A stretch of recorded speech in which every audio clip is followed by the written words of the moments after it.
Igihe nk'umuntu afunzwe nk'imyaka 2 hanyuma urukiko rukamurekura akaba umwere, uriya muntu kuki nta ndishya ahabwa?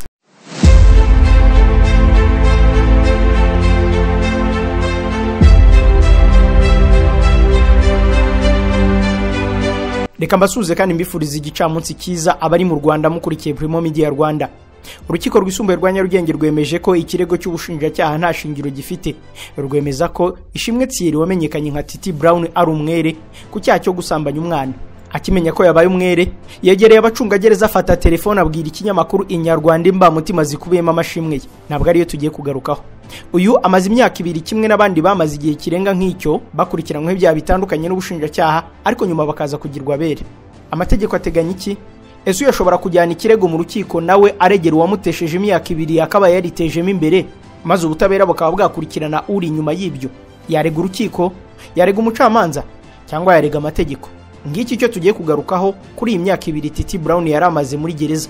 Muri iki kiganiro turaba turi kumwe na Maître Alain Mukurarinda, ni umuvugizi wungirije wa guverinoma y'u Rwanda ariko yanagiye aba mu nzego z'ubutabera nk'uko turi bugarukeho. Mbahaye ikaze. Stress na stroke biri ku mwanya wa kabiri mu bihitana abantu benshi.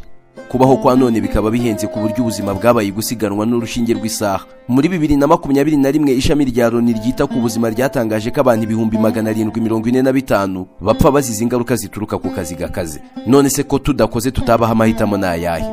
Igikondo kuri Pefa hari inshuti yawe nanjye yitwa Sam Sauna Massage and Steam yiteguye kuturinda ayo makuba. Uretse sauna na massage biri ku rwego mpuzamahanga, bafite amafunguro y'uburyohe ntagereranywa utegurirwa n'inzobere mu guteka. Aha kandi uhasanga n'amacumbi meza.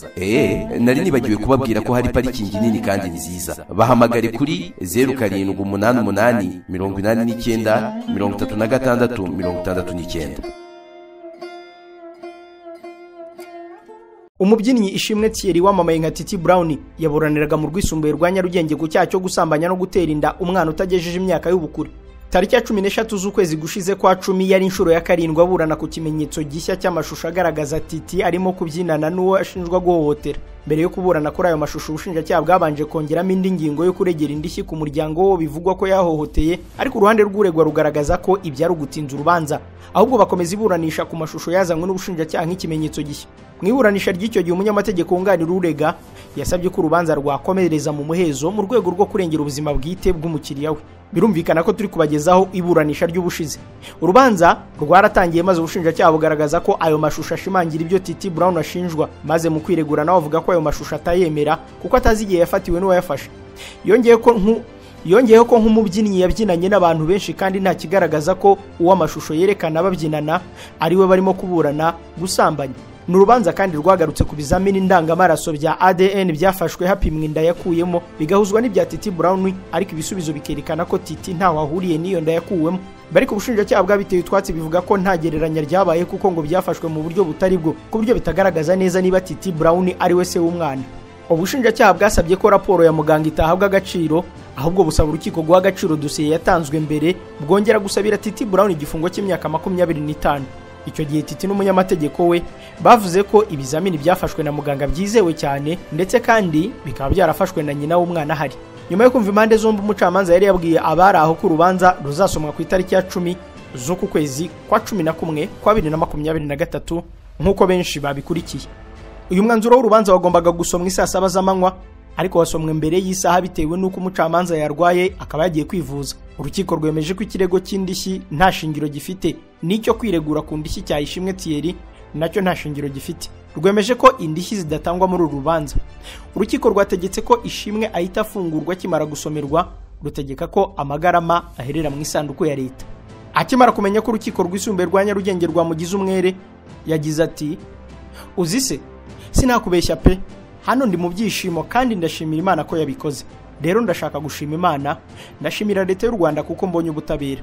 Kugeza ubu bamwe bari kwigororero rya Mageragere muri aya masaha nkori inkuru bagiye kuzana Titi Brown kugira ngo asubire mu buzima busanzwe. Maître wa Titi Brown yavuze ko umwanzuro w'urubanza yamaze kuwohereza ku buyobozi bwa gereza, akaba ategereje kwerekeza yo kuzana umukiriya we. Uyu Titi Brown ariko nkuko natangiye mbibabwira yari amaze imyaka 2 akurikiranyweho n'ubushinjacyaha icyaha cyo gusambanya umwana ukiri muto no kumutera inda. Urubanza rwagarutsweho cyane mu bitangazamakuru bitandukanye kugeza ubwo umuvugizi wungirije wa guverinoma y'u Rwanda bwana Alain Mukurarinda yagize icyo aruvugaho nawe. uyu Alain Mukurarinda mu kiganiro na Primo Media Rwanda twagarutse kubanenga ubutabera bw'u Rwanda ko hari ubwo umuntu ashobora gukatirwa iminsi 30 y'agateganyo y'igifungo ariko akaba yamara imyaka 2 akiburana mu nkiko nk'uko byagenze kuri Titi Brown muri iyi myaka 2 ishize. Turabasuje kandi turabifuriza kumererwa neza inshuti mudukurikiye kuri Primo Rwanda. Reka twizere ko muri amahoro. Turi kumwe na Alain Muku.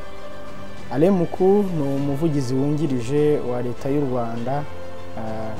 Ni amahoro rusange biragenda. Natwe turi amahoro. Imana ishimwe rwose. Alain Muku tubibutse ko yabaye umuvugizi w'ubushinjacyaha, yabaye umushinjacyaha, yabaye ubu ni metere Alain Muku nabyo. Yego. Abanenga ubutabera bw'u Rwanda hari nagiye bashingira ku minsi 30 y'agateganyo ngo usanga ihindutse imyaka 2, mugasanga umuntu amazemo imyaka 2 yakatiwe iminsi 30 y'agateganyo. Bakunze kubigarukaho cyane. Ariko ngiye burya njya mbyumva ntekereza ko nyuma ya reforme yabaye muri 2004 ibyo bintu byaragabanyutse, bishobora ko byaranashize kuko mu kintu ubugenzuzi bw'ubugenzacyaha bwashoboraga guhanira umushinjacyaha n'ibyo bintu. Iyo mvuga kuguhana no kugeza kuba banakwirukana ku buryo buri mushinjacyaha kubimureba na buri mugenzacyaha kubimureba abyitwararikaho, kuko nibo basaba umucamanza akabona kugera kuburanisha cyangwa ntaburanisha. Noneho rero hari ibintu bijya biba abantu batavuga. Muri iyo minsi 30 baguhaye umuntu nta voka afite, akitaba ati nta voka mfite, bagasubika. Wenda mu minsi 15 bakagaruka nta voka mfite. Abantu bagahora bavuga ngo ya minsi 30 yararangiye ngo ariko dore, kandi bakirengagiza ko ntarabona voka, bakajya mu bujurire, ejo bagakubitana n'amahugurwa y'abacamanza, cyangwa se umucamanza ufite yarwaye, yamara gukira akaza urubanza rugakomeza, ariko abantu bakabara iminsi 30 iyo mpamvu bakayihorera. Niyo mpamvu ngewe ibyiza iyo umunyamakuru akoze ikiganiro nka gutyo ajya afata dosiye runaka agaragaze impamvu iminsi 30 yahindutseho 60, 90, 180, sibyo? Namara kubigaragaza tugasanga koko byari nyuranyije n'itegeko, kangahe se abacungagereza n'abayobozi bazo bahamagawe kuko bafunze abantu mu buryo bunyuranyije n'amategeko imbere y'umucamanza, bajya bahamagarwa bakaza kuburana banabihanirwa. Abantu rero bagafata ibintu muri rusange kubera gusa inkuru yabyacitse, inkuru yashyushye, ngo umuntu amaze imyaka 2 afunzwe by'agateganyo ataburana. Ubugenzuzi bw'ubushinjacyaha burahari, ubugenzuzi bw'inkiko burahari, ubugenzuzi bw'amagereza burahari. Iyo ugiye muri gereza usanga muri gitondo bafite taburo yanditseho abafunzwe bagomba kuburana n'umubare w'abafungwa bose. Ntabwo abantu batatu, izo nzego 3 zose zishobora kwisoba umuntu akamara imyaka 2 ataraburana. Ese we nta nabaza, ntiyandika, ntafite mwene wabo yatuma akavuga ati jya mu bugenzuzi bw'urunaka bw'urukiko umbarize. Ariko ugasanga bitewe n'inyungu uri gukora ikiganiro afite abivuzeho gutyo gusa, wa magana aratwitse, ugasanga nyine abantu bose baravuze ubutabera bw'u Rwanda bukora gute. Ariko ibyo bintu ngiye ntegeza ko ibyiza ruko niba hari umuntu anabikubwiye zana dosiye ugenzura abantu biganiro nibasanga kuko bihari ibyo bintu byamagana. Ikindi kintu kivugwa ni igihe nk'umuntu afunzwe nk'imyaka 2 hanyuma urukiko rukamurekura akaba umwere. Uriya muntu kuki nta ndishya ahabwa? Kuko nta tegeko riteganya. Kubera iki se iyo myaka 2 aba yarakereye? Umunsi abadepite cyangwa se abanyarwanda babisabye abadepite bakabitora nk'itegeko, niko bizagenda. Ntabwo itegeko ribiteganya. Ubu se wowe urumva bidakwiye? Reka nkubwire, dufata urukiko rwa Arusha, urukiko mpuzamahanga, stati zakozwe n'abantu b'abahanga n'umuryango w'abibumbye. Hari umuntu se wumvise waciriwe urubanza Arusha icyaha kikamuma bakamukata bakamusaba indishyi, kuko nta stati z'urwo rukiko nta ndishyi zateganyije. Niba bigomba gukosorwa ahubwo abantu nibasabe bikosorwa, bavuga bati guhera iki gihe umuntu azajya afungwa akamara imyaka 2 bakaza gusanga yarabaye umwere, ajya ahindukira aregera indishyi, ya azirege nde, azirega leta, yazirega gereza mufunze, yazirega umushinjacyaha wibeshye. Ibyo ngibyo bigomba bigasobanuka. Muri Amerika biraba, umuntu akamara imyaka 10-30 baza gusanga yagizwe umwere batifata miliyoni 5 z'amadolari biterwa n'amategeko igihugu kigenderaho.